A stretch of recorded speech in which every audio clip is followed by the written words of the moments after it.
અને એમાં સદારામ બાપુ એક લાકડી હાથમાં રાખે, રેડિયો રાખે, અને ઇમિગ્રેશન અધિકારીએ કીધું કે દાદા વડીલ, એમને ખબર નથી કે આ સંત છે, કારણ કે સદારામ બાપુએ ક્યારેય ભગવો ભેખ પહેર્યો નથી સાહેબ. અને બીજી વાત એ છે કે સદારામ બાપુએ નિરાંત પંથની દીક્ષા લીધી છે, અને નિરાંત પંથ છે ને અવિનાશી નિરાકાર પ્રભુની, નિરાકાર ઈશ્વરની ઉપાસના કરવા વાળી પદ્ધતિ એ નિરાંત પંથમાં વિકસાવેલી. નિરાંત પંથ એ અવિનાશી નિરાકાર સ્વરૂપની પૂજા કરે. સદારામ બાપુએ નિરાંત પંથની દીક્ષા લીધેલી, પણ સદારામ બાપુ કાયમ સાકાર સ્વરૂપનું સાહેબ પૂજન કરતા હતા. કાયમ સાકાર સ્વરૂપ એટલે રામની પૂજા કરતા હતા અને રામના મંદિરની સેવા કરતા હતા સાહેબ. અને ઈ સદારામ બાપુ જેને ભગવો ભેખ ધારણ નથી કર્યો, સફેદ વસ્ત્રોમાં છે, એટલે ઓલો ઇમિગ્રેશન અધિકારી કહે છે કે દાદા વડીલ, તમારા હાથમાં જે લાકડી છે ને, એ લાકડી લઈને તમે પ્લેનમાં ન ચડી શકો, એ લાકડી તમારે આ જમા કરાવી દેવી પડે. હે કે લાકડી તમારે જમા કરાવી દેવી પડે. અને ત્યારે સદારામ બાપુ કહે છે કે લાકડી વગર તો મને ફાવે નહીં.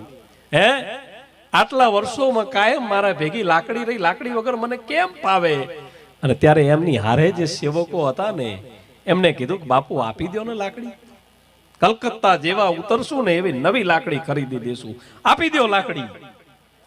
આમ કરીને આમ જ્યાં સદારામ બાપુએ આમ લાકડી ઓલ્યા ઇમિગ્રેશન અધિકારીના હાથમાં આપી, અને બાપુ જ્યાં ધીરા ધીરા ધીરા ડગલા માંડતા માંડતા જે એરપોર્ટ, એ વિમાનની પાસે જેને કહેવાય કે વિમાનમાં બેહવા જાય, અને આ બાજુ ઓલા ઇમિગ્રેશન અધિકારીના હાથમાં લાકડી આવી. પણ લાકડી આવતા ગમે એ થયું હોય, એના મન મસ્તિષ્કમાં અનેક જાતના જેને કહેવાય કે વિચારો ગમરોળાયા કરતા હતા. અને ગડગડતી દોટ મૂકી હો ઓલ્યા ઇમિગ્રેશન અધિકારીએ ગડગડતી દોટ મૂકી, અને સદારામ બાપુના પગમાં લાકડી પડે એમ પડી ગયો, અને કીધું કે ત્રાહિમામ શરણાગતમ, ત્રાહિમામ શરણાગતમ. હે સંત, હે બાવલિયા, હું તને ઓળખતો નથી, પણ તારી લાકડીમાં કંઈક છે.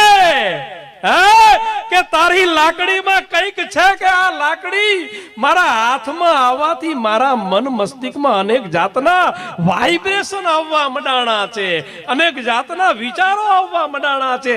આ લાકડી હવે મારાથી સહન નથી થતી. હે બાપ, આ લાકડી હવે તમે તમારી પાસે રાખો સાહેબ. એ નિયમનો ત્યાગ કરી અને લાકડીને સાહેબ